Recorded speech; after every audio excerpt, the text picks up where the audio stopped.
Hoje o nosso Momento Saúde, eu estou recebendo o Dr. Fernando Kawai, geriatra. A gente está aqui falando um pouquinho sobre envelhecimento, saúde, dicas, né, para vocês ficarem atentos aí, tanto para os idosos quanto para os familiares aí que tem um idoso, ficar atento ao estilo de vida, à alimentação e ao comportamento desse idoso. Eu liberei a participação do ouvinte, Dr. Fernando, para mandar perguntas para você, para tirar as dúvidas, aproveitar que a gente está recebendo um geriatra no programa.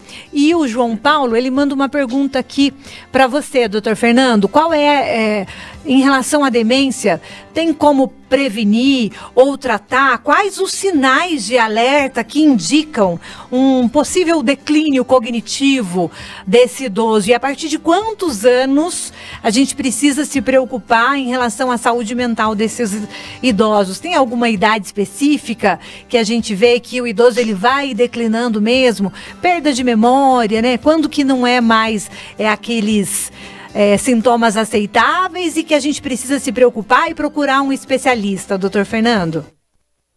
Olha, excelente pergunta. Agora, infelizmente a resposta é complicado.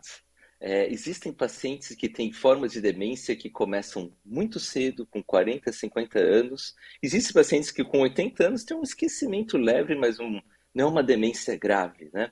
Então, a demência ela pode começar cedo ou ela pode começar tarde. Vai ter variações genéticas. Para você ter uma história familiar, é algo que você tem que ficar com mais cuidado. Depois de um AVC, existem demências vasculares que podem evoluir para um quadro de confusão. Agora, em quadros gerais, quais são os sinais de alerta, independente da idade? Lembrando que a demência, para alguns casos, ela pode começar muito cedo e outros começar muito tarde. É a perda da funcionalidade. Se a pessoa esquece um pouco aqui e ali, existe uma coisa chamada um déficit cognitivo esperado com a idade, que acontece com todos nós, até eu não estou estou com 52 anos, não estou tão atento quando eu estava antes, mas o que acontece? Com o passar da idade, você começa a ter perda de funcionalidade. Você consegue, se a pessoa está vivendo, ela está cozinhando, se sustentando, mantendo-se limpa, indo para o trabalho, mantendo relações familiares, tudo isso é sinal de que você está bem.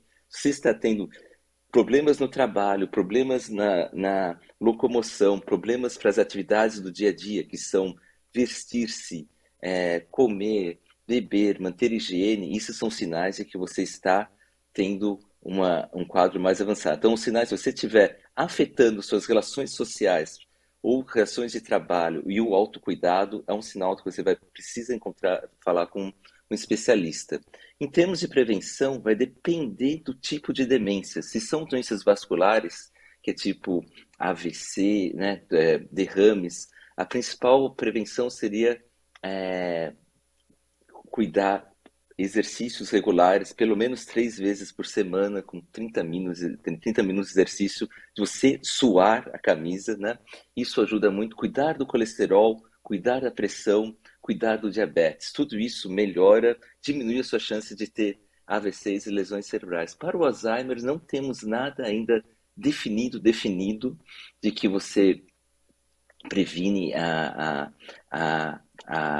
progressão da doença, mas tem algumas pesquisas, infelizmente, nesse momento não existe cura. Existem alguns remédios que neurologistas e geriatras podem prescrever para diminuir a progressão, mas em geral é uma doença que na maior parte das vezes é incurável. Então, cuidar da dieta, ter exercícios ajuda, mas não é 100%, infelizmente, e olhar para sinais de alerta que serão principalmente as atividades do dia a dia. Se a pessoa não está conseguindo se vestir bem, comer bem, chegar nos lugares com segurança, é a hora de você ver um médico. E, infelizmente é uma doença incurável, mas estamos aqui, inclusive na minha universidade, fazendo várias pesquisas para algum dia, quem sabe, chegar na cura do Alzheimer. Ainda não. Então, a coisa mais importante é cuidar do paciente, mas cuidar do cuidador, porque é uma doença que evolui por muitos anos e que não tem cura, e que apoiar a família, apoiar o cuidador é o melhor que a gente tem nesse momento. Fernando, o que o senhor fala sobre suplementação? Hoje, com as redes sociais, a gente vê muita gente falando sobre isso, né? Os benefícios do suplemento na melhor idade. E aí a gente escuta falar muito sobre magnésio, sobre ômega 3. O senhor indica algum suplemento importante para essa fase da vida dos idosos? É, um professor meu de nutrição, ele falava, olha, Fernando, a urina dos Estados Unidos é a urina mais cara do mundo, porque todo mundo aqui toma vitamina de montão. E que você toma vitamina? Se você tiver uma dieta saudável, o que vai acontecer com todos esses suplementos que você tomou? Vão sair pelo xixi, né? Na medicina, a gente tem algo que a gente chama de estudo randomizado, controlado, duplo cego. Ou seja, um grupo toma esse suplemento, outro grupo toma um placebo, você segue ele através dos anos e os médicos não sabem o que está tomando, não, você mede. É um estudo caro, complicado e científico. Infelizmente, não temos grandes estudos para suplementos que funcionem para idosos, com exceção de vitamina D. Principalmente se você mora em regiões que você, no Brasil nem tanto, mas aqui no hemisfério norte, se você tem pouca exposição a sol, se você mediu no nível de sangue que a vitamina D está baixa, existe um grande benefício de vitamina D, tanto para prevenir quedas, melhorar musculatura e também até com alguma evidência que melhora a doença cardiovascular. Agora, o resto dos suplementos provavelmente mal não vai fazer, mas muitas vezes você está gastando dinheiro e, como disse meu professor, está saindo no seu xixi só ficou mais caro. Agora, uma alimentação balanceada e saudável é essencial, né? Evitar fritura, evitar gordura, vegetais e principalmente frutas frescas é algo legal, mas eu, como médico, recomendo muito mais uma alimentação saudável. Lembrando que chegando no idoso, com 70, 80 anos, às vezes abusar um pouquinho, tudo bem, porque a qualidade de vida faz parte do bem-estar do idoso, né? Então, tentar controlar a dieta demais quando o idoso está com idade avançada, você não vai ter tanto ganho de colesterol, diabetes, e o ganho da qualidade de vida é importante. Então, o equilíbrio é algo importante e o suplemento, a evidência científica, infelizmente, não é muito grande, com exceção da vitamina D. Bem, tem que estar feliz, né, doutor? A Priscila manda aqui uma pergunta. Doutor, quais os exames são indicados por uma avaliação completa na terceira idade? A partir de quantos anos eu sou considerada uma idosa? Eu também fiquei preocupada com essa pergunta, viu, Priscila? Porque o doutor falou sobre doença cognitiva, com 40 anos começa a ter uma diminuição. Eu falei, gente, eu tô com 44, será que eu tenho que ir no geriatra? A partir de quantos anos eu já posso ir no geriatra, doutor? Geriatras, geralmente, a definição seria a partir de 65 anos, né? Lembrando que, às vezes, você tem 65 anos que são muito saudáveis e tenho pacientes com 42 anos que tiveram um AVC, um infarto, estão acamados, que, na verdade, eles precisam de geriatra, apesar de eles terem a idade. Então, acho que assim, muitas vezes a comorbidade vai definir muito também, mas, a priori, é 65 anos, né? Exames, em geral, vai depender da idade, né? Mas, assim, quanto às mulheres mais jovens, vai depender do país, né? Mas, em geral, a tendência agora é começar lá pelos... a partir dos 40, depois dos 50, mas... E exames, em geral, que você tem que conversar com o seu médico, e já a partir entre os 40 e 50 que você vai começar a fazer mamograma e colonoscopia, né? Para vocês ver exame para prevenção de cólon de câncer e prevenção de câncer de mama. O colesterol sempre é indicado porque quanto maior ele tiver, maior aumento do risco de doença cardiovascular. Checar a glicemia, porque diabetes é muito prevalente e altamente tratável, né? Então, o check-up, em geral, envolve alguns exames de sangue para checar diabetes. Outra coisa importantíssima, medir a pressão, porque hipertensão é super prevalente e tanto diabetes como hipertensão, tratar a hipertensão e tratar diabetes é fundamental para prevenir doença cardiovascular. Lembra que eu falei lá atrás? Principal mortalidade da população é infarto e AVC. Principal forma de prevenir isso é controlar a pressão, controlar a diabetes. Obesidade é algo extremamente prevalente e hoje temos já medicamentos e coisas super efetivas para tratar a obesidade, né? Novas linhas de medicamentos, principalmente para alguém com diabetes, né? E então checar o peso, checar o índice de marca corpórea. Então, em geral, a partir dos 40 é bom você já começar a fazer um segmento com o médico primário e conforme for envelhecendo, mais exames vão aparecer, mas isso não é algo que você pode fazer sozinho. O seu médico tem que, às vezes tem pacientes que vão precisar de mais exames, outros pacientes vão precisar de menos exames, dependendo da sua história, dependendo das suas comorbidades. Então, na dúvida, vá para o médico e prevenir é muito melhor do que remediar, apesar que remediar é importante. E principalmente eu, como paliativista, acho que quando é uma doença que não tem cura, aceitar que existem doenças que não têm cura é importante e como você pode melhorar a qualidade vivendo com uma doença que é incurável é algo importante também, que a medicina, eu adoraria dizer que a gente pode curar tudo, mas algumas doenças são curáveis, muitas não. Mas sempre é possível ajudar na qualidade de vida, e isso é parte do cuidar como médico e como geriatra também. Mais uma perguntinha para o senhor, para a gente encerrar, e essa mandou áudio, a Viviane.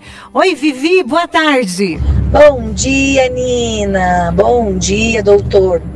A minha pergunta é a seguinte, o professor idoso, ele tem uma menor probabilidade de ter Alzheimer por conta de ser professor e ler bastante, pesquisar bastante, ou não tem nada a ver?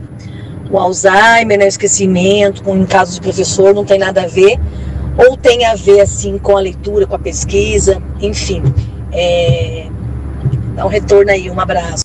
Obrigada, viu, Vivi, pela sua pergunta. Ô, doutor, eu queria até acrescentar uma participação aqui em relação à pergunta dela, que a gente viu há pouco tempo o ator americano Bruce Willis com problemas de demência, e a gente comentou no programa, né? Poxa, foi uma pessoa super ativa, estimulado, né? Como que ele foi ter essa doença tão terrível? A pessoa vai perdendo a memória e é uma pessoa super estimulada. Tem um filme que eu assisti há pouco tempo que fala também sobre esse assunto, Para Sempre Alice, eu não sei se você assistiu, que é uma história real, uma professora universitária que também teve problema de memória, de Alzheimer. Aí a Vivi quer saber, professor, pessoas que estimulam, elas estão protegidas dessa doença, doutor?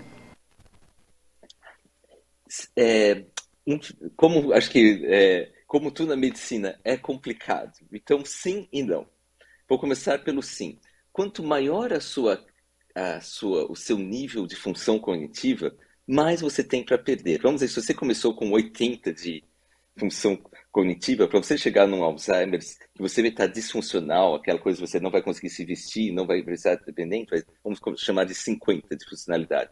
Você começou com 80, a chance de você chegar a 50 vai ser mais rápido, né? Então, se você tem maior nível educacional, é protetor, e quanto mais você tiver, sabe, atividades cognitivas e mesmo motoras, dançar, tocar instrumento, ler, tudo isso são atividades que você está usando a mente, ela é protetora, porque você vai estar começando no nível mais alto a ponto de se perder. Mas isso quer dizer que 100% das pessoas que são professores universitários e têm várias atividades cognitivas estão protegidas da demência? Infelizmente não, como é o caso do Bruce Willis, como é o caso da professora da Colômbia, do Alice.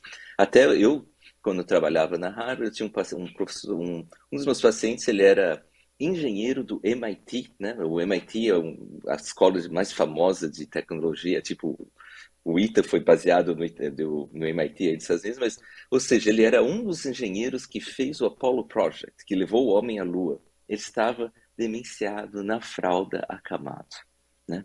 Era um professor, PhD, engenheiro. Mas o que aconteceu? Provavelmente a evolução dele demorou alguns anos mais, porque ele tinha muita reserva funcional, mas a genética acaba contando, as suas comorbidades acabam contando, e professores de MIT, professores da Harvard também têm AVCs, também tem doença vascular, também tem amiloide, que é a doença, uma das coisas que afeta o Alzheimer, né? No cérebro. Então, isso, infelizmente, acontece com pessoas de nível alto e baixo, e tem pessoas que são analfabetos que não vão ter demência, porque a genética deles era melhor. Então, é multifatorial e complicado, mas eu acredito sempre que o estímulo cognitivo é importante, e quanto mais você puder interagir com pessoas, interagir com música, com literatura, com atividade social, é protetor, é saudável, mas longe de ser 100%. Então, esteja preparado que, infelizmente, o envelhecimento vai vir para todos nós, mas você pode fazer sua parte para tentar prevenir, mas a verdade não é 100%. Então, tenha esperança de estar tudo bem, mas esteja preparado que às vezes as coisas não vão dar certo também, mas muitos médicos podem cuidar mesmo quando é uma doença complicada. Isso é a medicina paliativa, aumentar a qualidade de vida, mesmo com pacientes com doenças que estão evoluindo. Existem muitas coisas que podem ajudar pacientes nessa condição difícil, principalmente o apoio emocional, o apoio espiritual e o apoio à família. Doutor, só para a gente encerrar, eu prometo que vai ser a última, sua agenda tá cheia aí, né? Claro, a Daniela da Baronesa, ela fala o seguinte: Nina, eu tô ouvindo você aqui com o doutor Fernando, a mãe dela teve AVC, e ela diz que faz 1 ano e meio, mais ou menos, e agora que ela tá em casa, se recuperando, ela tá tendo demência e Alzheimer. O AVC pode ter desencadeado a demência e o Alzheimer, doutor? E ela quer saber sobre a chance disso ser reversível. Tem alguma possibilidade dela conseguir controlar a questão da demência e do Alzheimer? Então, existem 3 tipos de demência. Existem vários tipos de demência, mas alguns dos mais prevalentes são o Alzheimer, que é o cérebro começa a envelhecer e tem essa coisa chamada amiloide, são tipo fibroses dentro do cérebro. A doença vascular, a demência vascular, que ela é relacionada a AVCs, problema de circulação do cérebro, e isso que eu falei, colesterol, diabetes, pressão são importantes. E tem a demência que ela é um pouco dos dois, né? Ela é misturada, mixed, que a gente chama em inglês, né? E no caso dessa paciente, não lembrando que dar conselho pelo telefone sem ver o paciente não é ideal, mas em alguém que tem um AVC, provavelmente é um grau de demência vascular, não é o Alzheimer, né? Então, a melhor coisa nesse momento é você tentar melhorar a doença vascular. Então, como está a pressão da paciente, como está o controle de diabetes do paciente, como está o colesterol do paciente, fisioterapia, estimulação multidisciplinar. Idealmente seria fonoaudiologia, fisioterapia, medicina de reabilitação, e clínico geral, ou geriatra e neurologista trabalhando juntos. Lembrando que quanto mais tempo passar, infelizmente, menor a chance de você ter uma recuperação. Eu adoraria dizer que todo mundo tem um AVC grave, vai se recuperar voltando a 100%. Infelizmente, quanto mais tempo passar, mais difícil a chance de ter uma recuperação. Mas dentro do que a pessoa tem, existem maneiras de você tentar melhorar a qualidade de vida. O que é realista dentro desse quadro? O que seria importante para a qualidade de vida do paciente? Às vezes ela não vai ter uma conversa filosófica, mas ela consegue ir para o banheiro, consegue comer sozinha. A ouvinte que está cuidando dela, ela precisa de ajuda, ela precisa ter umas férias de vez em quando, de ficar cuidando o tempo todo. Eu já te digo que o cuidador de uma pessoa que teve um AVC grave, aumenta a chance do cuidador ter um AVC e um infarto e depressão e até morrer. Literalmente, cuidar de alguém que teve um AVC grave pode te matar. Então, recomendo para o ouvinte, tire um tempinho de férias, vá para o médico e cuide-se, que vamos esperar que existe alguma coisa para melhorar na físio, na fono e ter uma recuperação, mas quanto mais tempo passar, pior. Então, você tem que se preparar para essa jornada, buscando ajuda e cuidando de si mesmo, e lembrando que talvez não vai dar para curar, mas talvez dê para melhorar um pouquinho da qualidade de vida aqui e ali, dentro do possível, com ajuda multidisciplinar. Não é só o médico também. Físio, fono, terapia ocupacional. A gente às vezes fica muito centrado na vida do médico, mas as outras disciplinas de saúde podem ajudar muito para pacientes que estão se recuperando no AVC. Obrigada, viu, Dani, pela sua pergunta. Gente, todas as perguntas que não foram respondidas, eu vou pedir para vocês irem lá nas redes sociais do Dr. Fernando Kawai. Quem quiser mandar a sua perguntinha, ele também está lá na rede social. Dr. Fernando, eu quero agradecer pela sua participação e dizer que eu estou muito feliz em conhecê-la e orgulhosa de saber que nós temos aí um médico brasileiro construindo a sua carreira internacional brilhantemente e, sobretudo, um médico humano, né? Parabéns pelo seu trabalho. Muito obrigada, viu? Muito obrigado, Nina, pelo convite. Bom dia, boa semana, tudo de bom, viu? Muito obrigado. Uai, gente, que bonitinho, né? Obrigada, viu, doutor? Nós vamos rapidinho de música.